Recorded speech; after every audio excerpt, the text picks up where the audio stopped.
Hola, soy el profesor Ciprián Farfán, migrante digital. Hoy día estaremos dando un enlace, una introducción a lo que es la aplicación del banco de preguntas a la bibliografía del examen 2026. Empecemos.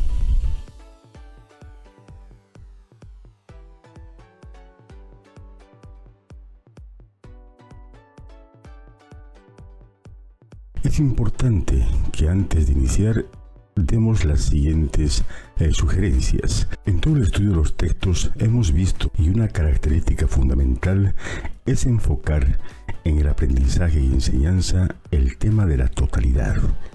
Esa hambre de totalidad que decía el libro de diseño. Por lo que debemos esforzarnos siempre a mirar la totalidad de lo que queremos aprender para luego ir por las partes. Eso se traduce en ya no tener una educación fragmentada. ¿Por qué digo esto? Porque no podemos como docentes solamente dirigirnos al tema de las preguntas y respuestas. Recordemos que el banco de preguntas solamente es un guía para poder dar el campo de acción de lo que usted debe tomar en cuenta. Además, muchas preguntas no siempre están explícitas en los textos. Son cosas de comprensión que usted debe tomar, repito, tomando el conjunto del texto. Por lo tanto, les sugerimos que tomen en cuenta estas apreciaciones. Empecemos entonces con este libro de neurociencias, neuroaprendizaje, las emociones y el aprendizaje. En el capítulo 1 habla específicamente de lo que es el cerebro triuno. Este libro empieza con una frase muy atraente, para que recordemos la palabra triuno. 3 en 1, todos para uno y uno contra todos.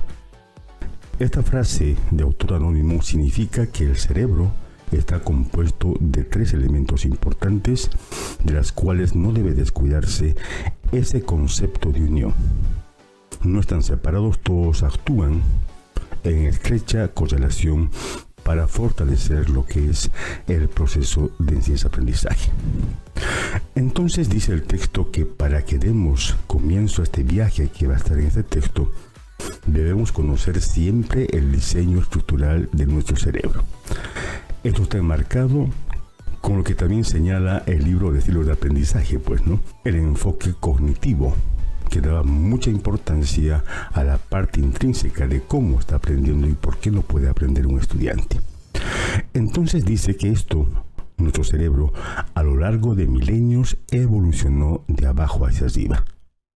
Y ese es el orden que luego vamos a ver, cada orden de cada elemento del cerebro, conservando y sumando capas de procesamiento. Esta es la arquitectura que da origen a la palabra triuno. Entonces dice que este neurocientífico, Paul MacLean, propuso que el cerebro humano aloja 3 sistemas operativos en uno solo. Esta evolución, como marca, viene de abajo hacia arriba. Evolucionamos de abajo hacia arriba, añadiendo una complejidad sin descartar nuestras estructuras más primitivas.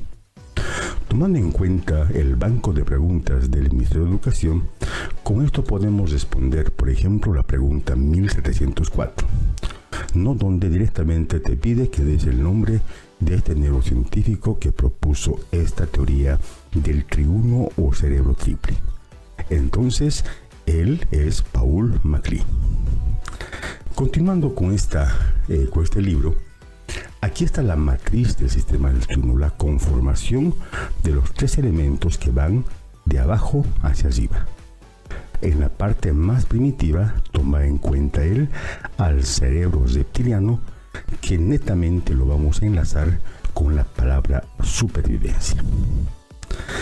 El impulso principal entonces de este cerebro reptiliano es actuar por instinto puro. El anclaje temporal es muy importante para diferenciar. El cerebro reptiliano solamente actúa en el momento del presente. Entonces la estructura clave de este elemento es el tronco encefálico. Las funciones son la homeostasis, que es el tema de regular todas las funciones básicas de los órganos para que funcionen. tres elementos importantes que causan la territorialidad, la resistencia al cambio y las jerarquías sociales. En el tema de la territorialidad se refiere a aquel impulso básico de proteger algo. Tiene dos tipos de respuesta: huir ante la amenaza o luchar contra la amenaza. El otro punto, que es resistencia al cambio, significa que el cerebro reptiliano, en su sentido básico, es muy importante que esté cómodo en lo conocido. Por lo tanto, cuando aparece algo desconocido, lo interpreta como una amenaza. Entonces, para el cerebro reptiliano, es muy importante o ventajoso o preferente mantenerse en las mismas rutinas, los mismos hábitos, los mismos rituales, etc. En el tema de las jerarquías sociales, aquí es importante reconocer que el ser humano siempre sintió la necesidad de reconocer el tema del poder, la relación de poder. Por lo tanto, desde siempre hubo una jerarquía: el más fuerte, el más débil, etc. Complementando esto, siempre recordar que cuando hablamos de homeostasis estamos hablando de las funciones que regulan la parte vital. Son involuntarios, usted no piensa para hacerlos, lo hace el cerebro reptiliano. La respiración, el latido del corazón, la circulación, el equilibrio, etc. El tema de caminar o desplazarse, esta coordinación básica, usted lo hace sin mucha dificultad porque ya está instaurado en el elemento del cerebro reptiliano. Activar respuestas automáticas sin pensarlo. Hay un ruido, es el cerebro reptiliano el que va a dar la situación de alerta, ¿no? Entonces, en ese sentido, podemos responder algunas preguntas del examen. Por ejemplo, la pregunta 12, la 153, 290, la 1017, la 2372. Son preguntas que van directamente a este apartado. Por ejemplo, dice acá: según este libro, las emociones de aprendizaje, ¿qué otorga el cerebro reptil? Dice, no, en la pregunta 1017. Entonces, en el tema del aprendizaje, ¿qué es importante aquí? El tema de poder reconocer que este cerebro constantemente está alerta. Por lo tanto, el tema de aprender hábitos, condicionamientos repetitivos, hace que se inserte en el cerebro reptiliano y cuando se requiera lo hace instantáneamente, ¿no?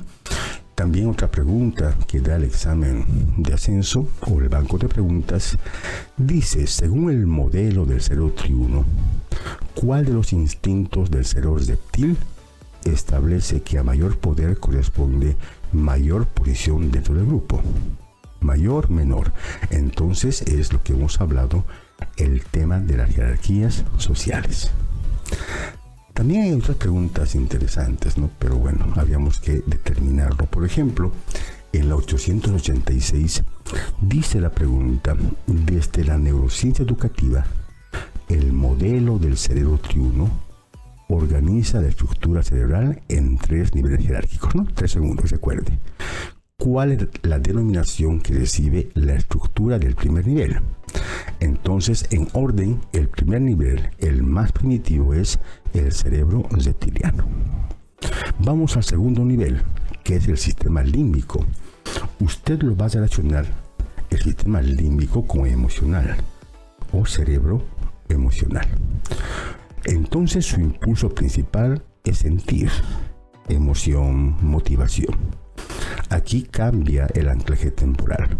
Si bien el cerebro reptiliano solamente actuaba en el presente, esto se va ampliando en este tipo de cerebro y ya es el pasado y el presente más, ¿no? Estructuras claves son el hipocampo y la amígdala, que luego en otros capítulos estaremos hablando mucho más a fondo de esto. En funciones, tiene la función de regular la motivación. Aquí está la clave de que se inicia el proceso de memorización y aprendizaje. ¿A través de qué? De su impulso principal, que es la emoción. Otros datos interesantes de este sistema límbico son pues sus estructuras, ¿no? El hipocampo, aquí es donde se va a formar los recuerdos. Por lo tanto, si se consolida los recuerdos o la memoria, se va a consolidar cualquier aprendizaje. Relaciona experiencias con la memoria, recuerda alguna cosa con lo que ha guardado en su interior. Por lo tanto, este hipocampo nos permite aprender de nuestras experiencias y utilizarlas posteriormente. Es un elemento importante para la transferencia de conocimientos de la escuela a situaciones cotidianas. Bueno, amígdala es el centro principal del procesamiento emocional. Su función consiste en ¿qué? En detectar amenazas y ante amenazas producir respuestas de miedo o también producir otras situaciones que le impulsen a reaccionar ante esa amenaza. La amígdala entonces genera reacciones emocionales intensas, asocia emociones con los recuerdos, que luego este punto se va a ampliar mucho más en los capítulos posteriores. Algunas preguntas que pueden contestar este apartado. La 801, por ejemplo, dice, según la neurociencia, ¿en qué dimensión temporal opera el sistema límbico o emocional? ¿No? Entonces, límbico, emoción, palabras claves. Entonces, ¿en qué dimensión temporal funciona? En pasado y presente. Porque dijimos que este cerebro, lo recordemos, nos permite aprender de nuestras experiencias, por lo tanto, del pasado, y aplicarlas en un momento presente. Es muy importante determinar estas situaciones. Otras preguntas que pueden contestar esta parte del primer capítulo. La 887 habla del cerebro triuno. ¿Qué estructura cerebral es compartida anatómica y funcionalmente con los demás mamíferos y se encarga del procesamiento emocional que condiciona el acceso al aprendizaje consciente, emocional, consciente? Si tengo un recuerdo, lo aplico después consciente. Y aquí un dato muy interesante, ¿no? También se llama cerebro mamífero, porque es una característica que tienen todos los mamíferos en este sentido de el cerebro emocional. La 1191 pregunta, ¿qué controla el sistema límbico? Compuesto por estructuras primitivas situadas en el tronco cerebral y la corteza, ¿no? Entonces aquí está la respuesta de qué controla. Controla netamente las emociones y la motivación. Aquí está hablando de su estructura, hipocampo y amígdala. Nos está dando algún tipo de retroalimentación que se encarga de la memoria, el aprendizaje, la respuesta emocional. Y la pregunta es muy directa, ¿no? ¿A qué estructura del cerebro triuno pertenece? Pues hipocampo, amígdala, los relacionamos entonces con el sistema límbico, ¿sí? Ahora vamos con el neocórtex. Ya es la parte importante, dato importante, es la parte del cerebro que nos hace humanos. Este cerebro es el que piensa, siente y también reacciona. Su impulso principal entonces es pensar, reflexionar, planificar, identificar, etc. Y aquí ya hay una maduración completa. Recuerde, reptiliano solamente en el presente, límbico pasado y presente, pero esto ya es pasado, presente y futuro. Su estructura clave son los hemisferios cerebrales. Entonces aquí ya surgen las funciones ejecutivas que nos permiten pensar, planificar, organizar. Y es el asiento de la inteligencia intelectual. Pero ojo, no solamente de eso, como se ha pensado muchas veces, que también es importante que este es el asiento de la inteligencia emocional. Por lo tanto, lo intelectual con lo emocional no deben ser separados. Ninguno de los dos va a funcionar uno del otro. Por eso es importante entender que el triuno no es cuestión de separar, sino es cuestión de entender que hay procesos de construcción, de evolución del cerebro, pero que en todo caso actúan de manera pero muy dependiente. Lo importante para las preguntas que están en el banco de la educación dice, cerebro triuno. Sabemos que ya describe tres estructuras, ¿no? ¿Cuál de las siguientes opciones identifica correctamente las tres estructuras que conforman este modelo? ¿no? Y esto es una pregunta, pues seguramente que va a haber A, B, C. Entonces, por eso coloqué este ejemplo, ¿no? Muchas preguntas no van a estar, pues, dado con las respuestas. Aquí, por ejemplo, va a necesitar leer las opciones, por lo que usted tendría que comprender todo el texto, la secuencia, porque muchas de las respuestas están, pues, en forma implícita, dependiendo de la interpretación que va a hacer usted en este tipo de textos, ¿no? Entonces, como reflexión nuevamente, ¿no? Otra pregunta que está en este banco, por ejemplo, según la neurociencia, ¿en qué dimensión temporal opera el sistema límbico o emocional? No sistema límbico o emocional, emoción. Entonces, en dos tiempos, ¿recuerda? Es en el tema del pasado y el presente. Otra, en neurociencia educativa se denomina cerebro humano o neocórtex. ¿Por qué humano? Porque esto, pues, nos hace diferenciar de todos los seres vivos. Pensamos. Y aquí dice claramente, ¿no?, que nos distingue como especie. ¿Cómo está conformada? Entonces está conformada por los hemisferios cerebrales, pues, ¿no? La neocorteza, los hemisferios cerebrales y el asiento de la inteligencia emocional e intelectual. ¿Con qué cerebro se identifica? Ya hemos visto que es con el último que es el neocórtex, ¿no? Entonces, estas preguntas se van repitiendo en varias partes, aquí lo puede ver usted, pero que van cambiando, ¿no?, de sentido. A veces está la pregunta, la respuesta, o a veces exige una clara comprensión de lo que se quiere o lo que quiere la pregunta saber de usted. Por lo tanto, estimados colegas, estamos viendo con otros pequeños ejemplos que es no más necesario y no ir a lo simplificado. Y eso es una de las cosas que critican todos los textos que están en la bibliografía. El choque de contexto, dice, ¿no? La parte más primitiva en tu cerebro, que es reptiliano, solamente concebía este tipo de situaciones, ¿no? El peligro, que alguien lo quiera lastimar, etc. Ese fue el diseño original de nuestro cerebro reptiliano, basado en Homo sapiens. Entonces, el modelo del cerebro triuno se conservó intacto desde nuestros días, ¿no?, como Homo sapiens, perfectamente calibrado solamente para la supervivencia. Pero cuando ya apareció la tecnología, diferentes situaciones que ha hecho un caos de la sociedad muchas veces, entonces esto cambió, pues, radicalmente.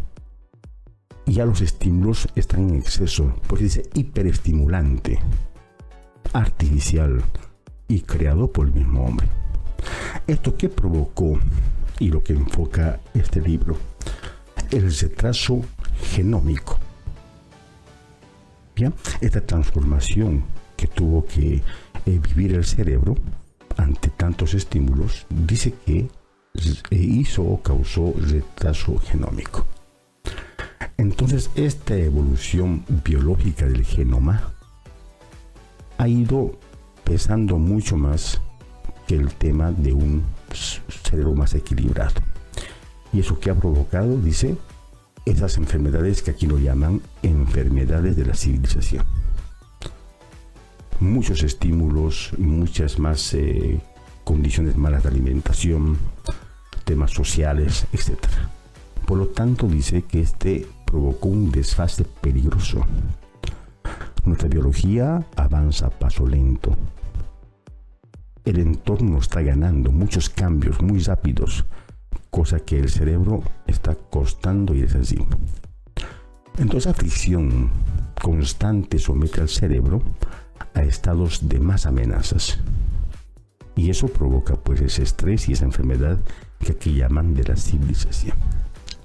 Entonces, en el banco de preguntas se refiere, pues, a esto en la pregunta 1342 y 1919. Y pregunta, ¿qué hace referencia a lo que se denomina también retraso genómico en el estudio del cerebro y del aprendizaje? Es a que nuestro cerebro está, pues, en constante alerta, situación de entender, de comprender, ¿no? En el marco de la neurociencia aplicada al aprendizaje, ¿a qué situación se denomina el retraso genómico? Entonces, Aquí importante la comprensión, ¿no? ¿A qué se denomina? Entonces podemos colocar al desfase, ¿no? Al tema del desfase en la evolución biológica del genoma. Aquí te está diciendo a qué situación se denomina. A esa situación entonces que nuestro cerebro está avanzando a paso mucho más lento ante el avance de todo lo que es la tecnología, etc. Entonces aquí se fortalece una situación. Sabemos que desde el principio el cerebro estuvo siempre adaptado en función a la supervivencia. Entonces, para no sucumbir, para no sentirse derrotado el cerebro ante este rechazo genómico, nuestro cerebro pues recurre constantemente a cambiar, a modificarse, a adaptarse. Por lo tanto, su herramienta para esta supervivencia es eso, pues, ¿no? La capacidad de modificarse a sí mismo. Entonces, la plasticidad se refiere a eso, a la capacidad que tiene el cerebro para modificarse, pero también para adaptarse, para reorganizarse. Está en constante movimiento para poder dar respuesta a muchas situaciones, ¿no? Y las situaciones seguramente están por el tema de responder a estos desafíos modernos, nuevos conocimientos, nuevas tecnologías, etc. Las preguntas que están referidas a esta plasticidad en el banco de preguntas, en la 885 pregunta, por ejemplo, ¿cómo se denomina la capacidad del cerebro para adaptarse, reorganizarse y modificarse a lo largo de la vida? Entonces, plasticidad. ¿Qué concepto describe la capacidad del sistema nervioso de reorganizarse funcionalmente? Lo mismo, ¿no? Según el libro de Marilina Roger, que es la autora de este texto, ¿qué implica el proceso del cerebro cuando tiene la capacidad de organizarse, etcétera? Como usted se fija, no es tanto, pues a veces es muy estresante que usted diga 2500 preguntas, muchos. Aquí implica que usted aprenda el texto y aprenda palabras claves. Por ejemplo, cuando hablan de plasticidad, ¿qué es? 3 palabras importantes: adaptarse, reorganizarse y modificarse. Y cuando usted vea las 3 palabras en diversas preguntas, ya va a saber que está hablando de la plasticidad.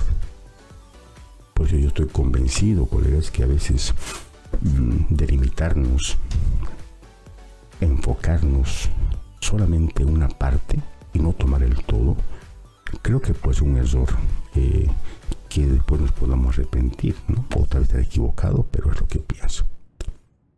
Otro, según la neurociencia, la capacidad cerebral de adaptarse a cada nuevo entorno, adaptarse, situación o contexto, modificándose, modificación.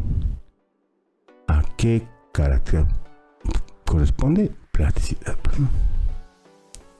En el marco del neuroaprendizaje, ¿a qué se refiere la supervivencia como función del ser humano? Lo que dijimos, pues, ¿no? La plasticidad. ¿Por qué? Porque es elemento básico de supervivencia del cerebro. Ha hecho pues que se transforme, se modifique, se adapte, se organice, y eso que se llama plasticidad directamente, estimados colegas. ¿Sí? Entonces, estimados colegas, esto un pequeño adelanto. Invitarles a que participen en nuestros cursos. Estaremos en intensivos, tomando en cuenta estos parámetros. Estaremos repasando las lecturas, tomando en cuenta las preguntas del examen de ascenso, siempre tomando en cuenta que es importante explicar el todo, y el banco de preguntas son un complemento para que nos ayuden a retroalimentarnos, para que usted pueda hacer una metacognición. Colegas, los esperamos. Estaremos en 3 sesiones por día, tomando en cuenta la totalidad de los 4 libros que están tomados como pedagógicos.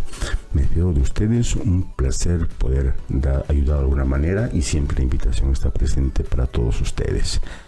Los datos, los teléfonos están ahí en la descripción y también en pantalla. Muchas gracias. Soy Ciprián Farfán, migrante digital.